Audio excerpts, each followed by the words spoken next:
So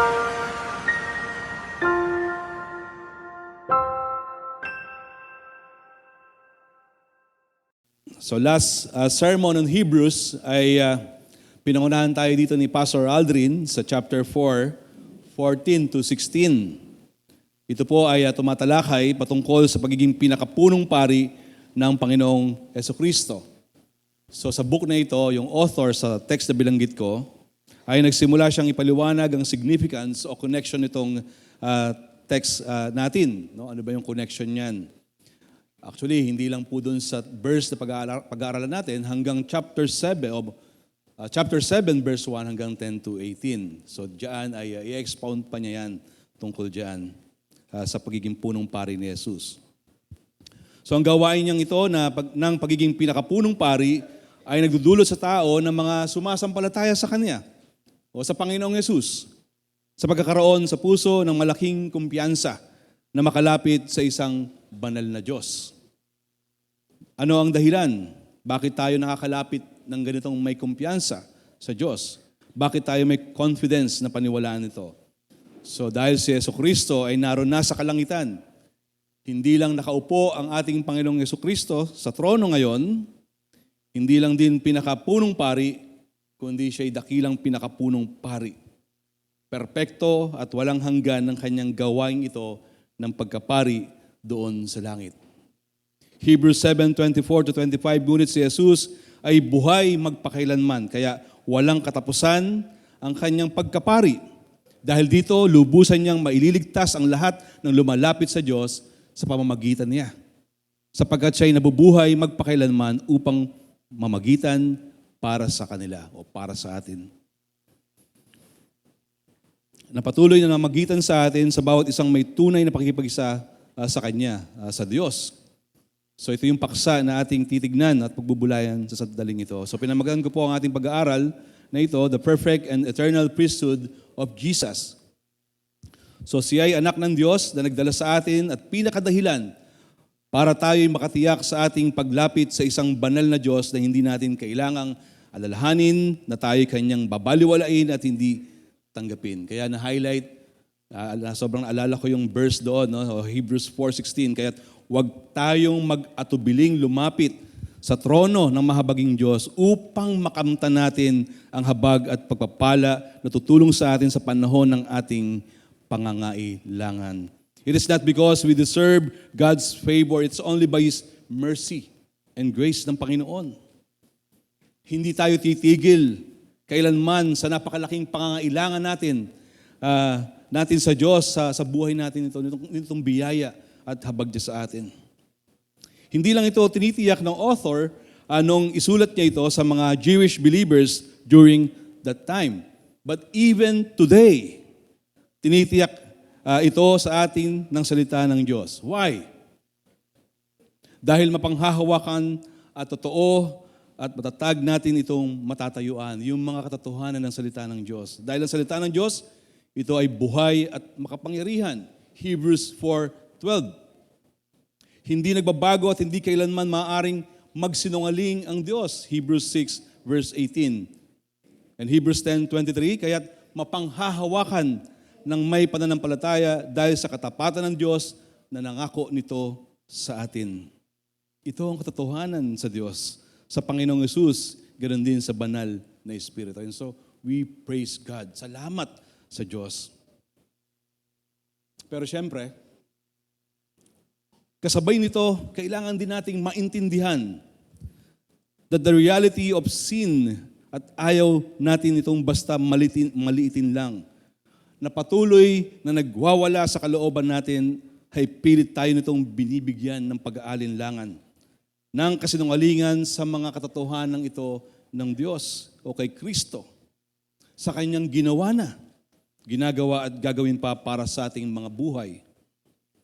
Kahit maliwanag ang salita ng Diyos, lumalabo ito sa atin kapag hinahayaan nating patuloy ang kasalanan na gawin natin, paniwalaan natin yung kasinungalingan nito, lalo pat kung tayo'y magpapatuloy sa bagay na yan po ay lubhang mapanghanib para sa ating buhay.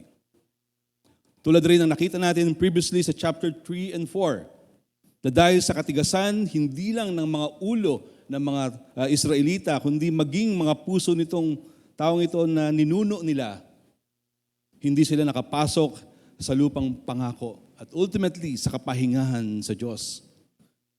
Only the second generation enters the promised land, including Joshua, Caleb, and the 20 years old below. Kaya napakaseryosong pakinggan nating mabuti ang sinasabi ng salita ng Diyos na naglalaman ng mga paalala at babala na tutulong at gagabay sa ating pagpapatuloy sa lakaring pananampalataya. Lakaring pananampalatayang pinasimulan ng Diyos sa atin hanggang sa makamtan at maranasan natin ang maluwalhating pag-asang dulot ng mabuting balita sa buhay na ito at sa kamatayan. Biyaya ito ng Diyos sa atin. At habang ngayon at ating napapakinggan at napagbubulayan itong salita niya, alam niyo yun, mas lalo nitong pagtitibayin. Pagtitibayin nito ang ating mga pinaniniwalaan. At dalangin ko na sa paniniwala natin ito ay patuloy at totoong bumago ito sa ating mga puso sa mas malalim pang pagkakilala sa Diyos at pagsunod sa Kanyang kalooban. Na hindi lang to basta papasok sa tenga natin after na makinig tayo ngayon ng sermon ng 1 oras, pagkatapos pag-uwi ay atin ang kalimutan. Nanawa yung prayer natin, O Diyos, tuparin mo ang iyong mga balak at naisin ng iyong banal na salita para sa iyong mga tinawag sa pananampalataya at kailangan ng mga hindi nagsumasampalataya rin sa iyo. Tulad ng sinabi mo sa Isaiah 55:11, gayon din naman ang mga salita na lumalabas sa aking bibig, ang mga ito'y hindi babalik sa akin na walang katuturan. Tuto pa rin ito ang aking mga balak at gagawin nito ang aking ninanais. At napakasarap ang hawakan ng katotohanan ni Kristo na ngayon ay patuloy na magtuturo sa atin na His perfect and eternal priesthood assures us of His unshakable and irrefutable truth. Totoong-totoo ito sa Panginoong Yesus. At kung totoo yan sa'yo, you will fix your eyes on Jesus. Panghahawakan mo, yayakapin mo ang katotohanan niya. Behold Him in your heart and soul.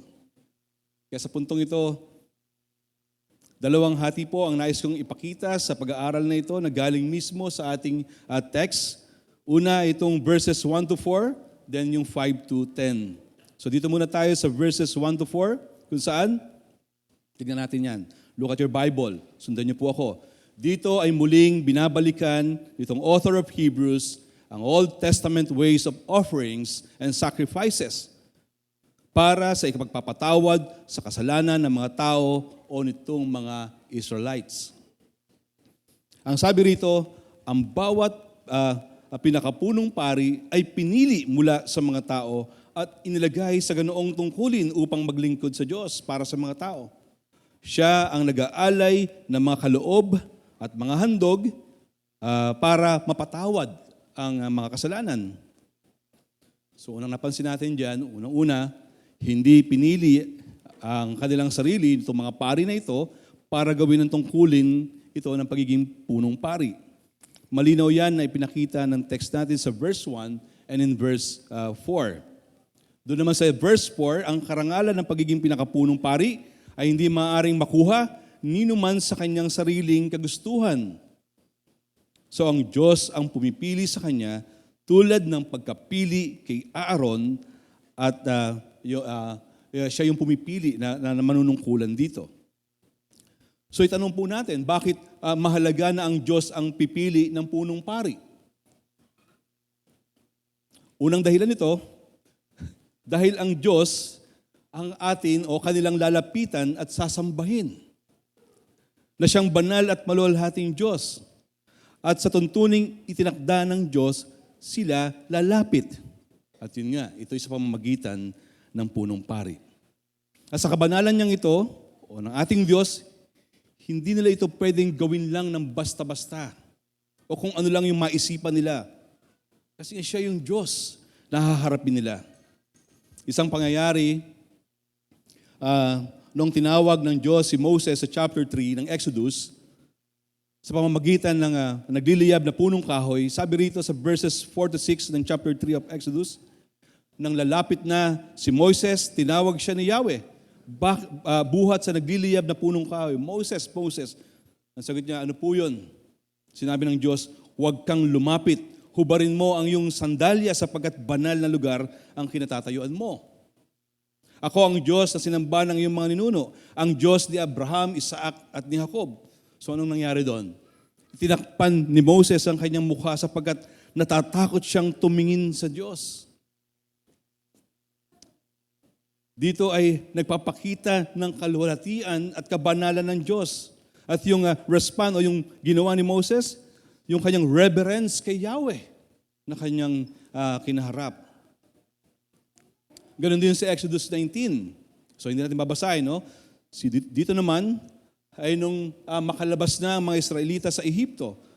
At sa tagpong ito sa bundok ng Sinai, kung saan dito ay bababa ang Diyos para magpakita sa kanila upang sambahin siya ng mga tao.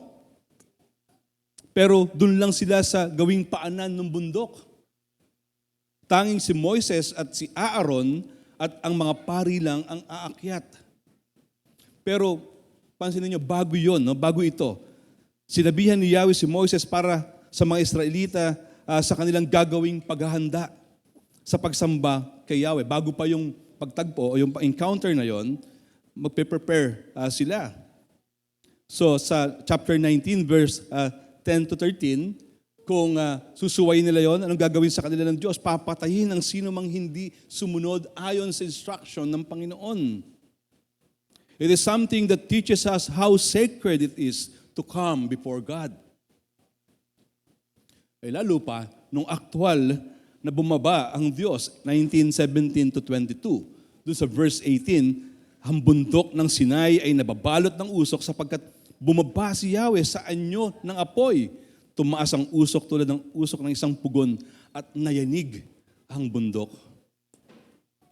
Try to imagine kung mangyayari ito ngayon kapag tayo lalapit sa Diyos. Nalilindulin muna niya. Halimbawa, itong building na ito o yung paligid na ito. Hindi ko alam kung magtatakbuhan tayo para magtago or tayo'y lubos na mamamangha sa Diyos.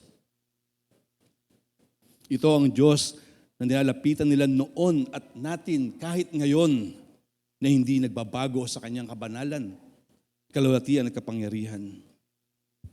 Kaya naman magandang itanong yan bago pa akong mag-proceed, no? Try to reflect on that.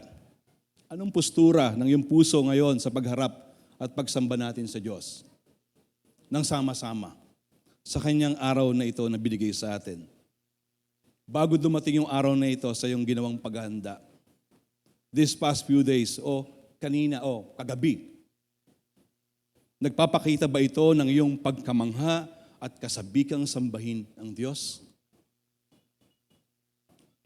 Siya ang nagtakda o magsasabi kung paanong lalapit ang mga makasalanang tao sa harap niya. Ayon na rin sa kanyang pamantayan at katangian bilang Diyos. At itong punong pari o itong gawain niya na gagawin nila, meron itong seryosong papel bilang tagapamagitan o kinatawan ng mga tao sa Diyos. At sa sistemang isasagawa niya sa pag-aalay at sakripisyo para sa kapatawaran ng kasalanan. So makikita natin yan sa Leviticus chapter 16 to 17. Na dito ay nakausapin ni Yahweh si Moses kung ano ang gagawin ng mga pari ayon sa nais ng Diyos. So ito ay ceremony o rituals upang mapatawad at malinis ang mga tao sa kanilang mga kasalanan. So hindi natin masyadong i-detalye yan, pero ang layunin nito, ayun nga no, sila'y malinis at mapatawad sa kanilang mga kasalanan. At ito'y mahalagang gawin nila ng may kaayusan at ayon nga sa instruction ng Diyos through Moses.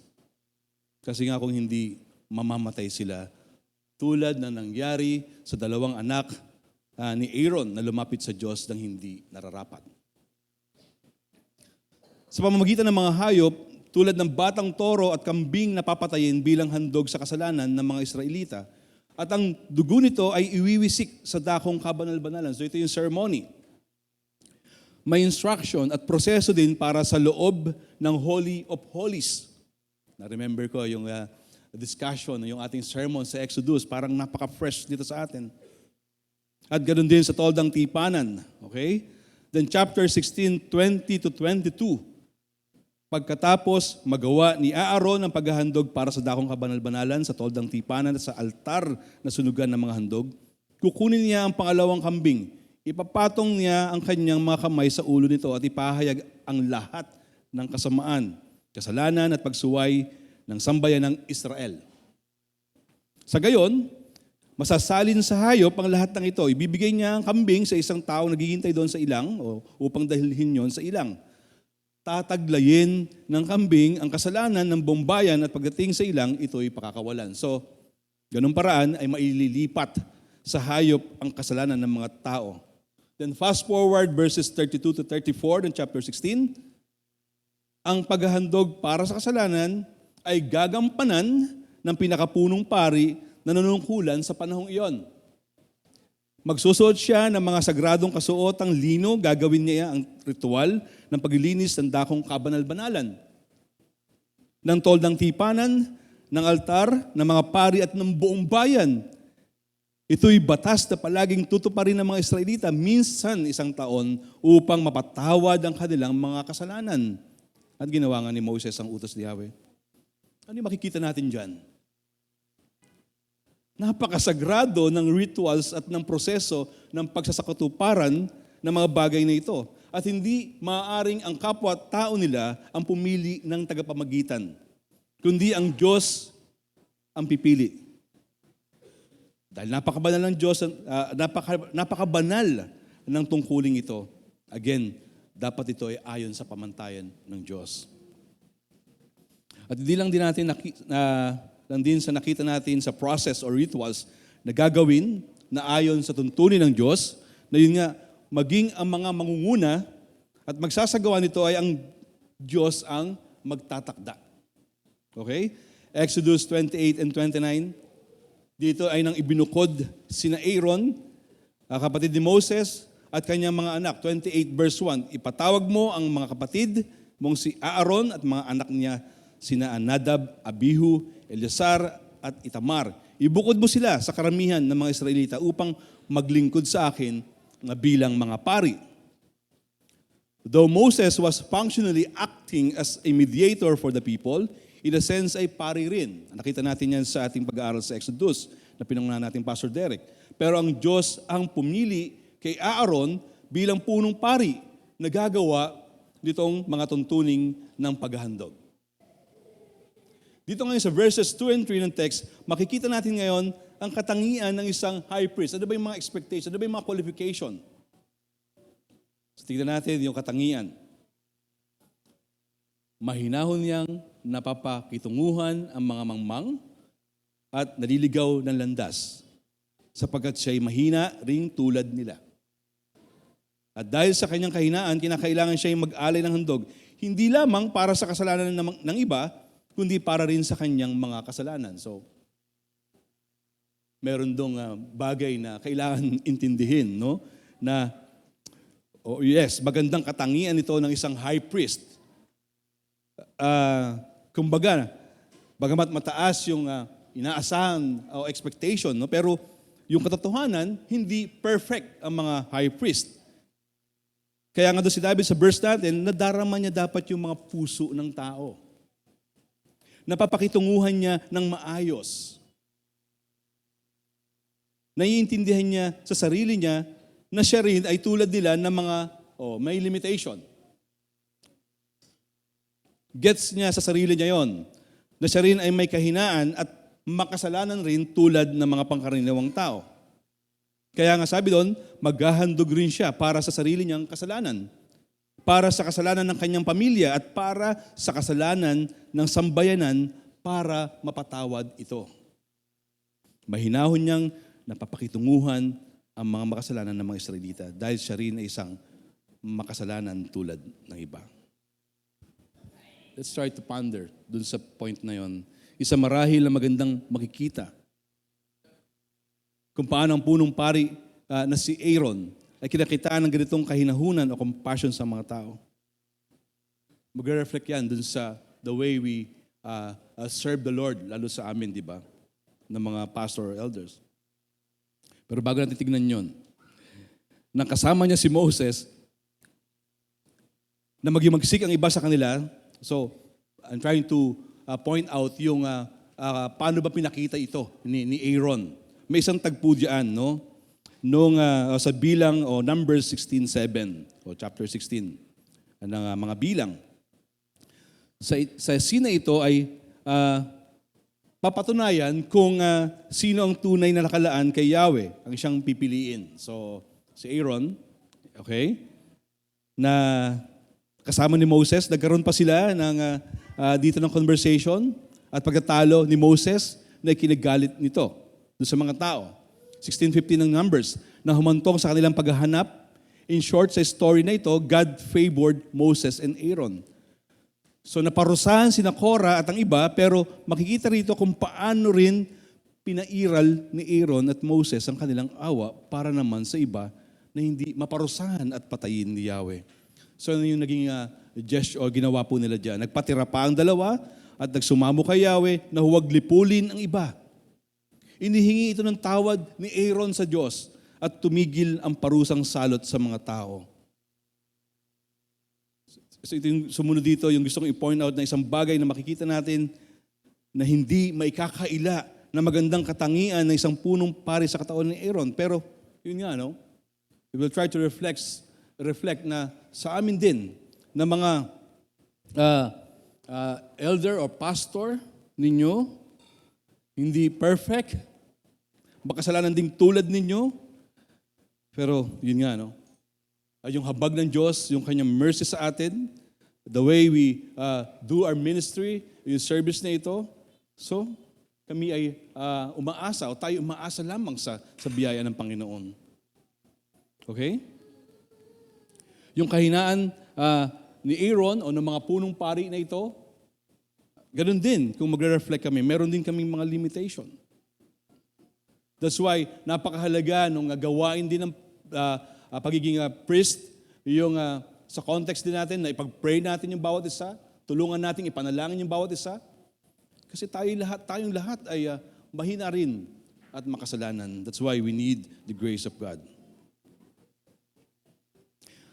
Kinakailangan natin ng habag ng Diyos at kanyang kalinga at kapatawaran sa ating mga kasalanan. We all need God's grace every day in our lives, no?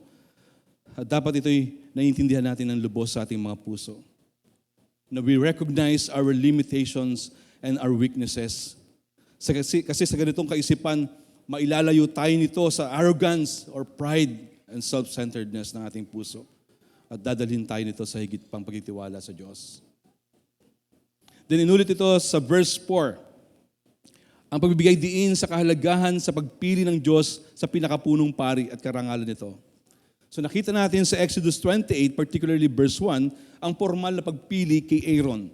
Kabilang ang kanyang mga anak na maglilingkod bilang mga pari sa Israel.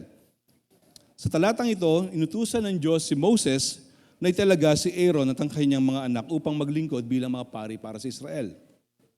Bukod dito, makikita rin yung confirmation ng pagpili sa kanya sa Leviticus chapter 8, kung saan isinagawa rito yung ceremony ng pagtatalaga o yung consecration ni Aaron at ng kanyang mga anak bilang saserdote sa utos ng Diyos. Dagdag pa rito, napagtibay ang pagpili kay Aaron sa pamamagitan ng pagkilos pa rin ni Yahweh sa mga bilang 17, yung tagpo doon, yung pamumulaklak ng tungkod ni Aaron.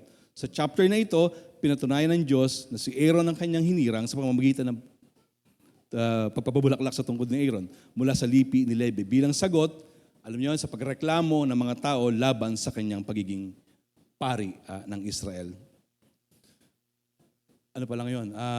I think, konting information pa lang tungkol doon, no? So bakit ba natin tinignan at ano ba ang kahalagahan ang nakikita natin dito? Sa unang mga talata ng Hebrews 5, itong 1-4. So ano ba yung significance yan? So nakita natin ang mga qualification ng isang punong pari sa lumang tipan, yung kanyang kahinaan din, no? Tulad ni Aaron ay hinirang ng Diyos upang maglingkod bilang tagapamagitan ng mga makasalanang tao sa banal na Diyos. Subalit siya at ang iba ay meron ding limitation, makasalanan din. Kaya't kinakailangan din nilang mag-alay ng mga handog, hindi lamang para sa kasalanan ng iba, kundi pati na rin para sa kanilang mga sarili kasalanan. At ang bagay na yan ay mangyayari o gagawin hindi lang ng minsanan or one time, big time, paulit-ulit nila itong gagawin. Isipin at imagine natin yan. Yung rituals or ceremony, yung proseso dito, nakakapagod. At yung pang gawin natin ang bagay na ito, mukhang ang hirap isipin. Yun nga lang, pagdalo kapag linggo at sa tamang oras at hindi late, sumasabit pa ang marami sa atin. Isipin na lang natin kung i-require tayo ng Diyos tulad sa mga Israelites sa paglapit sa Kanya.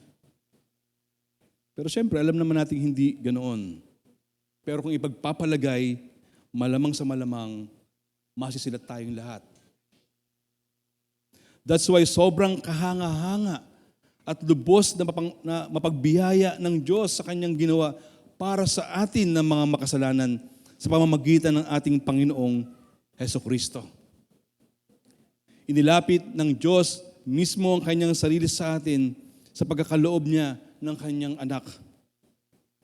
Hindi niya tayo hinayaan na tayo ang gagawa ng paraan sa paglapit sa kabanalan ng Diyos o kalwatian at kadakilaan ng Diyos. So binasa natin kanina sa ating scriptural assurance of pardon sa Hebrews chapter 10. Dahil sinunod niya ang kalooban ng Diyos, tayo'y ginawang banal ni Jesucristo sa pamamagitan ng minsanang paghahandog ng kanilang sarili at iyon ay sapat na. Si Kristo ay minsanan lamang naghandog para sa mga kasalanan at iyon ay sapat na. Pagkatapos ay umupo siya sa kanan ng Diyos. Pagkatapos ay sinabi pa niya, kalilimutan ko na ang kanilang mga kasalanan at kasamaan sapagkat ipinatawad na ang mga kasalanan, hindi na kailangan pang maghandog dahil sa kasalanan.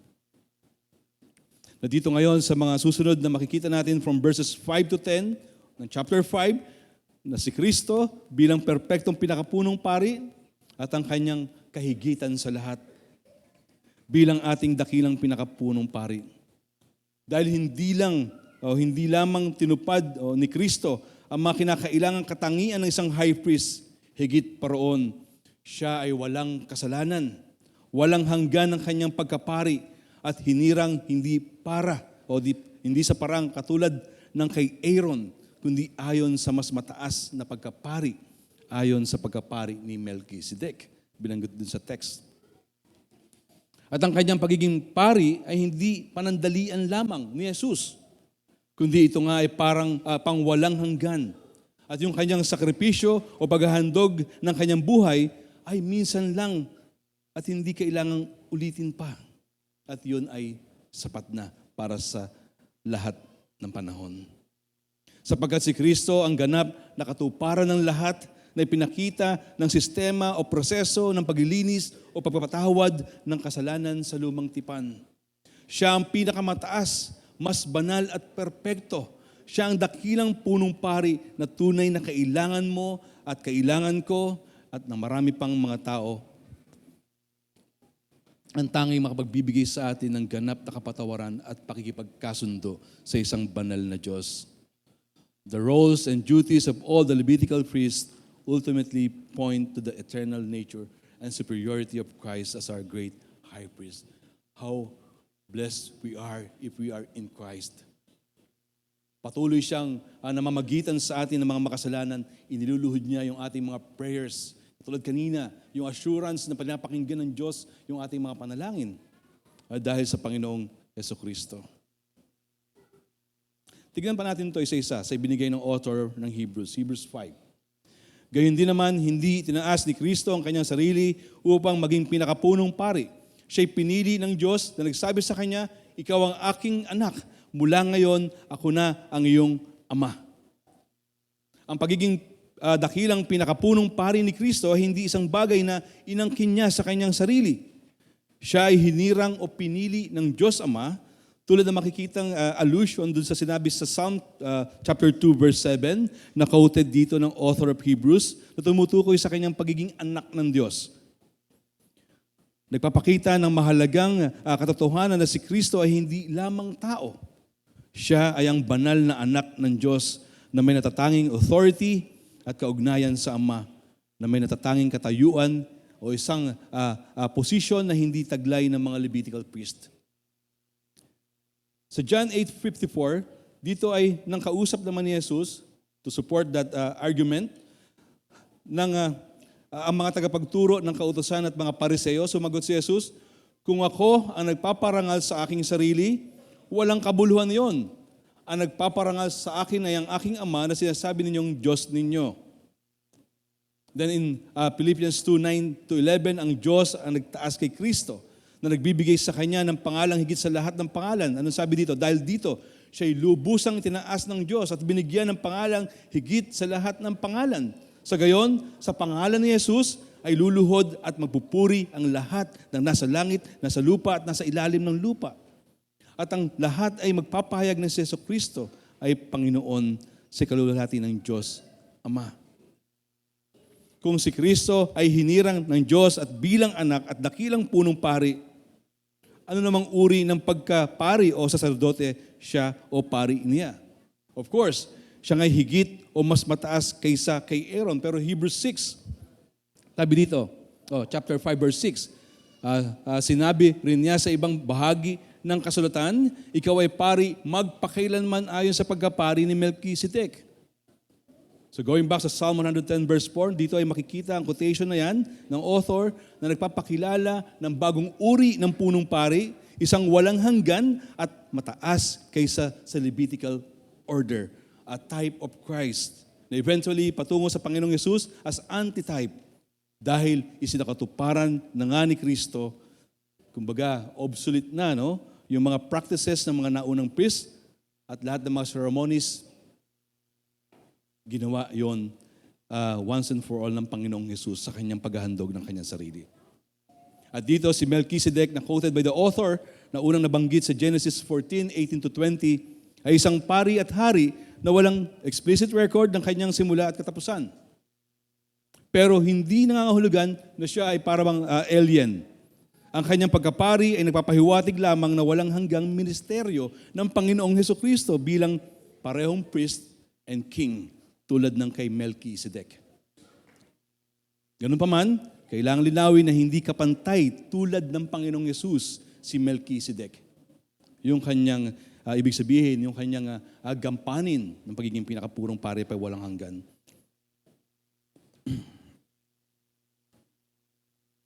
Ang katotohanan lamang kay Melchizedek ay nagpapakita ng malaking pagkakaiba kay Aaron na nakita natin na limited in terms of yung kanyang pagkatao. Anong ibig sabihin doon? No? Yung kanyang kahinaan at kasalanan. Then again, referring to Melchizedek, yung kanyang pagkakatulad nga sa Panginoong Yesus. Hebrews 7:3, walang nababanggit tungkol sa kanyang ama at ina, referring to Melchizedek, o sa angkang pinagmulan niya. Hindi rin natala ang kanyang kapanganakan o kamatayan tulad ng anak ng Diyos, siya'y pari magpakailanman. So inulit yan sa text po natin, Hebrews 5:10, sa English, being designated by God, a high priest after the order of Melchizedek. So muling binibigyan diin ng talatang ito ang pagiging pinakapunong pari ni Kristo ayon sa mas mataas na pagkasunod ni Melchizedek. Ang kanyang ministeryo ay hindi pansamantala, hindi limitado ng kahinaan tulad ng tao, kundi ito ay magpakailanman. Sapat para sa ating kapatawaran ng mga kasalanan natin, sapat sa lahat ng panahon, hindi lang ngayon, hanggang sa darating pang panahon, kung hindi pa babalik ang Panginoong Yesus. Hebrews 7:25, dahil dito, lubusan niyang maililigtas ang lahat ng lumalapit sa Diyos sa pamamagitan niya, sapagkat siya'y nabubuhay, magpakailanman upang mamagitan para sa kanila, mamagitan para sa atin sa Diyos, at tanggapin tayo. Then yung Hebrews 10:12-14, ang minsanang handog ni Kristo na sapat para sa lahat, binasahin kanina, at ang paksang ito ng paring si Melchizedek ay magpapatuloy sa Hebrews 7, pero yan ay ating pagtutuunan sa susunod pa na sermon schedule na maaaring kung ako yon ay Lord willing, So gagawin po natin, ituloy yun. Ilan pang detalye tungkol kay Melchizedek. The meantime, itong verse 7 to 8 ng ating text, dito ay sinasagot yung question na si Kristo bilang perpektong pinakapunong pari na karapat-dapat sa mataas na tungkuling ito. So paano ito napatunayan? So doon sa verse natin, sa ating text 5:7 to 8, noong si Jesus ay namumuhay pa rito sa lupa, siya'y nanalangin at lumuluhang nakiusap sa Diyos na makapagliligtas sa kanya sa kamatayan. At dininig siya ng Diyos dahil lubusan siyang nagpakumbaba. Kahit na siya'y anak ng Diyos, natutunan niya ang tunay na kahulugan ng pagsunod sa pamamagitan ng pagtitiis. So dito, pinapakita ng Panginoong Jesucristo ang kanyang ganap na pagsunod. Anong ibig sabihin? Ipinapakita rito na sa buhay ni Jesus o sa kanyang pamumuhay ay naranasan niya ang kahirapan, pag-uusig, panunokso, pananakit at marami pang iba. Ngunit lalo na sa kanyang paghihirap bago ang pagpatay sa kanya, particularly sa kanyang panalangin sa Gethsemane. So hindi lang dun sa tagpo sa Gethsemane, ang buong buhay ng Panginoong Yesus, talagang sobrang naranasan niya yung paghihirap, yung agony niya dahil sa pagtuligsa ng mga tao, yung tukso sa kanya. So, yun yung na-experience ng Panginoong Yesus. Kung saan humarap siya sa matinding paghihirap dito sa Gethsemane, no? At hiniling sa kanya ng ama hiniling niya sa ama, sa kanyang ama na alisin ang saro ng paghihirap. Sa Luke 22:44, ganito yung mababasa o makikita natin, dala ng matinding hinagpis, siya'y nanalangin ng lalong mataimtim at pumatak sa lupa ang kanyang pawis na parang malaking patak o malalaking patak ng dugo. Ngunit hindi ang kalooban niya, kundi ang kalooban ng Ama na nagsugo sa Kanya. At ang sagot sa Kanyang panalangin ay hindi ang iiwas siya sa kamatayan, kundi ang tagumpay sa pamamagitan ng muling pagkabuhay ni Kristo na ang Diyos din ang nagtakda nito. Philippians 2:8, and being found in human form, He humbled Himself by becoming obedient to the point of death, even death on the cross. Ang ganitong lubos sa pagsunod ni Kristo, kahit sa gitna ng paghihirap hanggang kamatayan sa krus, ay nagdala sa Kanya na maging perpekto sa Kanyang tungkulin bilang pinakapunong pari. Hebrews 5:8, kahit na siya'y anak ng Diyos, natutunan niya ang tunay na kahulugan ng pagsunod sa pamamagitan ng pagtitiis. Pansinin natin yung word na natutunan doon. Yung salita rito na natutunan. Eh, hindi nangangahulugang para bang dati siyang masuwayin, tapos naging masunurin. Hindi po ganon. Alam natin, from all eternity, He obeyed the Father perfectly. Sa kabila ng mga pinaghidaanan niya, pinili niyang sundin ang kalooban ng Ama.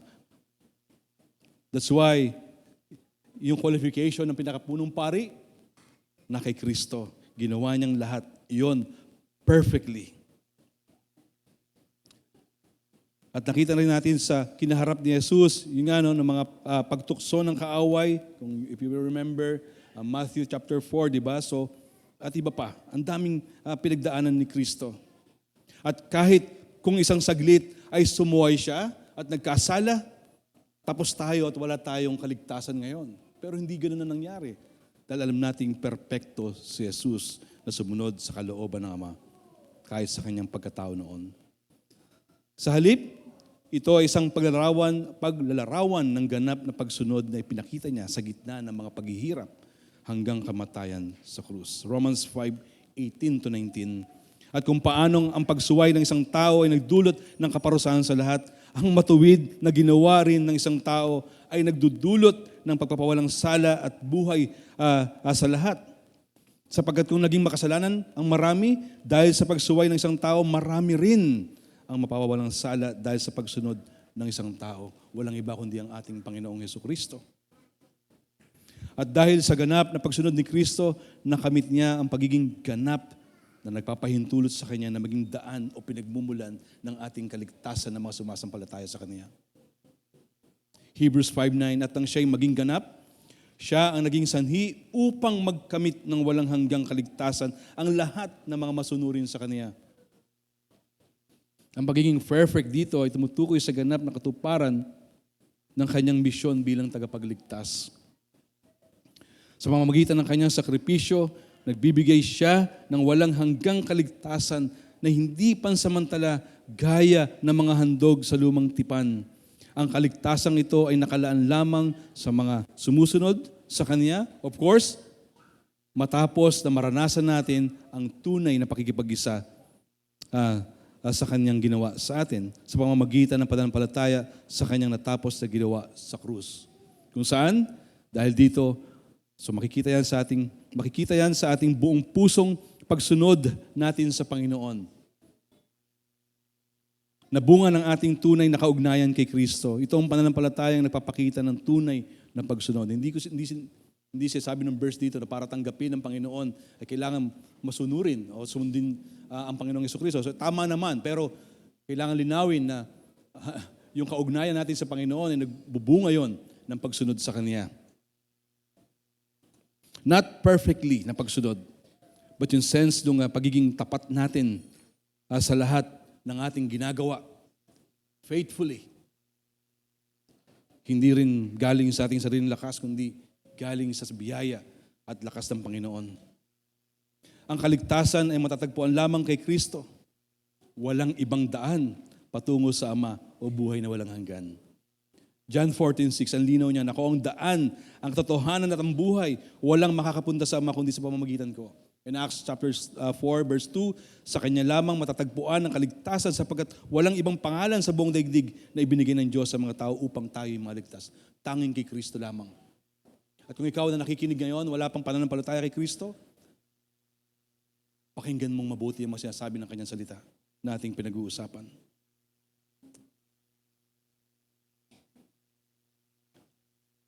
Tapos na makita natin kung paanong ang Panginoong Jesucristo bilang perpektong punong pari na tinalaga ng Diyos sa pangwalang hanggang gampanin niyang ito.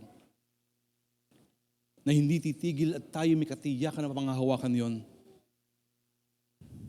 At nakaranas ng ganitong biyaya ng Diyos sa pamamagitan ng ating pananampalataya sa Kanya. Ano yung ating tugon sa pagkapari ni Kristo para sa ating buhay?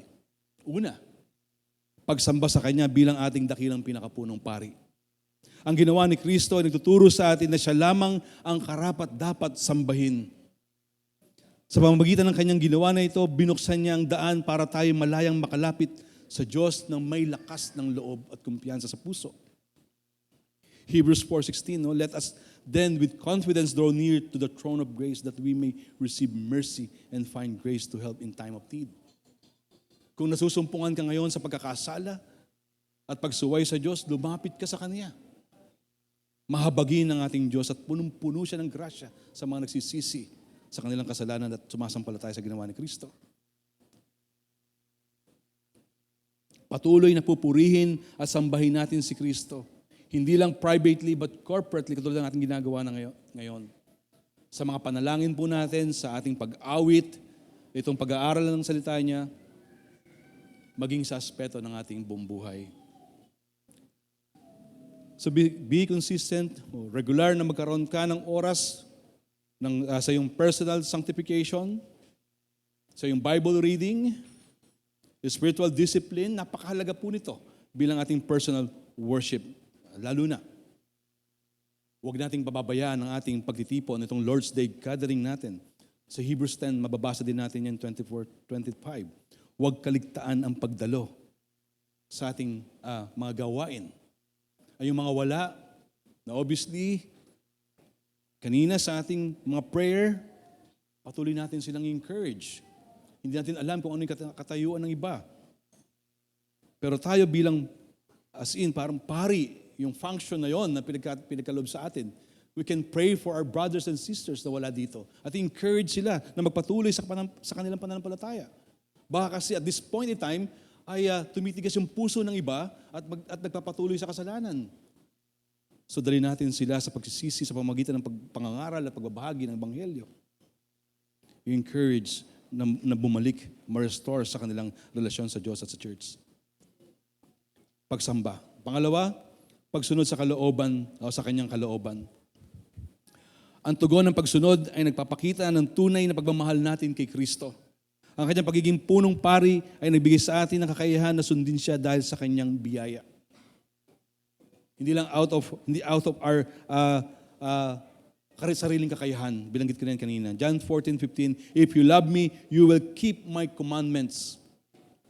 Isabuhay ang pagsunod sa kanyang salita. Hindi lang naiintindihan natin o alam natin, pero dapat itong makita sa ating pagsunod. Nagpapakita ng ating pagtitiwala at pasasalamat sa kanyang napakalaking biyaya na ating tinanggap sa pamamagitan ng ating pagsunod sa kanya, sa kanyang kalooban.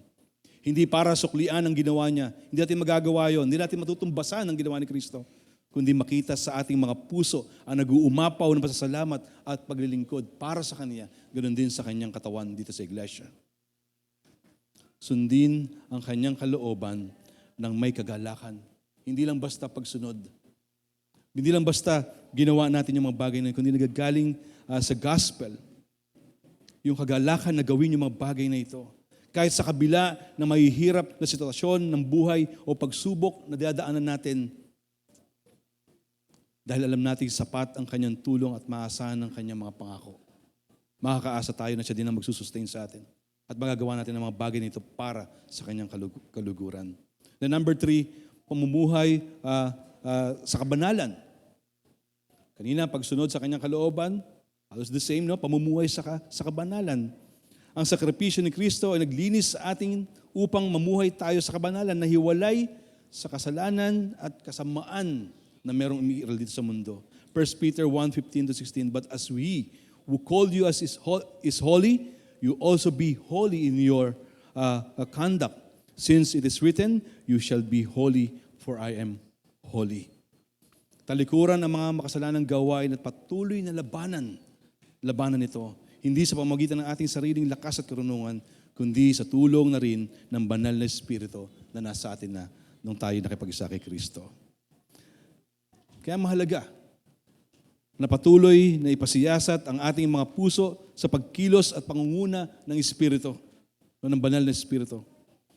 Siyasatin ang ating mga saloobin, ng ating mga kalooban, yung mga sinasabi natin, yung mga ginagawa natin, tumutugba ba ito sa kabanalan na inaasahan sa atin bilang set apart as a church and individually? Kaya nga isama natin palagi sa prayer.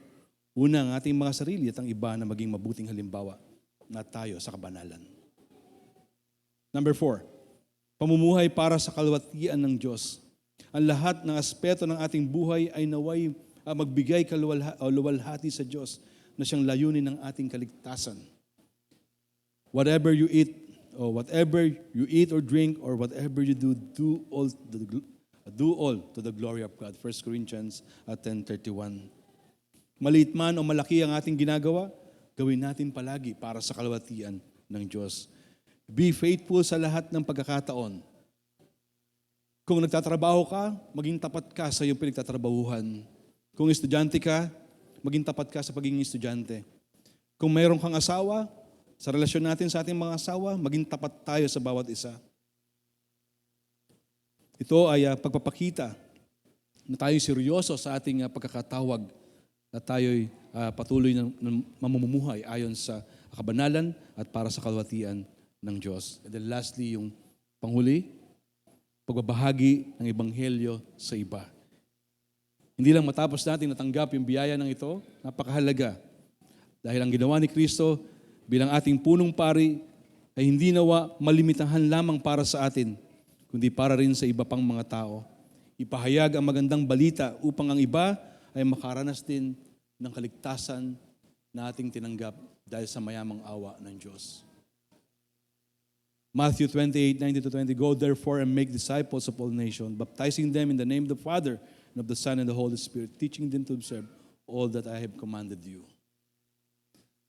Therefore, sabi sa 2 Corinthians 5:20, we are ambassadors for Christ.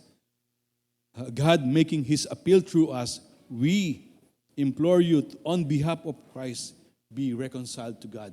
Maging agent of grace tayo sa iba. Nakakatakot na sasapitin ng mga taong wala kay Kristo, lalo-lalo na kung ito pa'y malalapit nating kamag-anak o kasama sa bahay na wala kay Kristo. Anong ginagawa natin? I-share natin yung gospel sa kanila. Mga minamahal at mga kapatid kay Kristo, patuloy nating ipagamit sa Diyos ang ating mga buhay bilang tulay upang ipakilala si Kristo bilang tagapagligtas at dakilang punong pari ng marami pang tao. Share the gospel, the story of God sa mga kaibigan, kapamilya at mga tao na nilalagay ng Diyos sa ating mga puso. Maging mapanalanginin para sa kaligtasan ng iba at maging aktibo sa gawain ng Ebanghelyo. Nakakatuwa, di po ba? Sa mga announcement natin kanina, sa mga nangyayari sa atin, sa evangelism, a story of God, pag-pray natin yung genuine conversion na mangyari sa mga taong ito na ating ini-evangelize. Na makasama natin eventually sa ating pamilya ng BBCC. And so, we praise God sa ganung pangyayari. Sa ating mga Grace Community, marami sa atin, alam ko yun, alam namin, maraming walang Grace Community. Hindi kayo nakakasama. So, namimiss namin kayo dyan, di ba? Pero ang point ko doon, itong Grace Community natin, maging lugar para sa iba din na maabahagi ang Ebanghelyo sa iba. So feel free to host yung Grace Community. At be intentional tayo sa pag-host. Halimbawa, ito na nangyayari sa Candaba. Di ba? So yung mga kamag-anak o kaibigan at kapatid ni Ate Mildred, nakakatuwa, di ba? Laging may sotanghon kapag kami ay nagpupunta doon. So hindi lang yun. So ang saya, di ba? So yun yung mga bagay na we appreciate.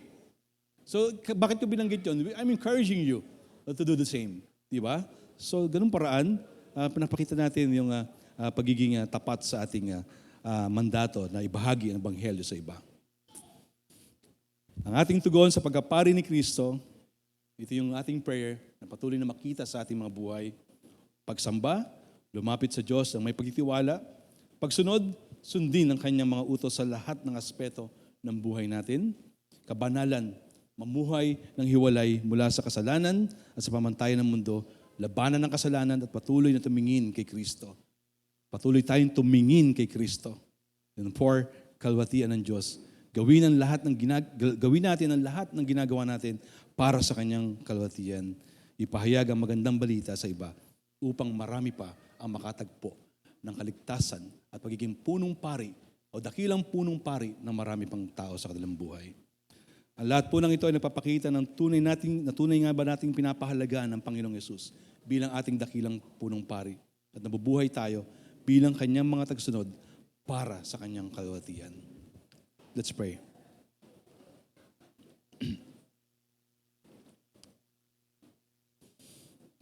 O Panginoong Yesus, tunay na ikaw ay dakila at karapat-dapat sa lahat ng papuri at pagsamba, paglilingkod. Tunay na ang aming pinakananais ay ang iyong kalwatian, hindi lamang sa aming personal na buhay, kundi ang church na ito ay nagnanais na patuloy kang mabigyan ng glory, Panginoon. Sa ganitong hangarin, O Diyos, pagpalain mo po kami, pagpalain mo ang church na ito. At hayaang maranasang patuloy ang pagkapari mo sa bawat isang sa iyo ay nagtitiwala. O Diyos, ang lahat po ng ito ay aming dalangin sa tanging pangalan ng aming Panginoong Jesucristo. Amen.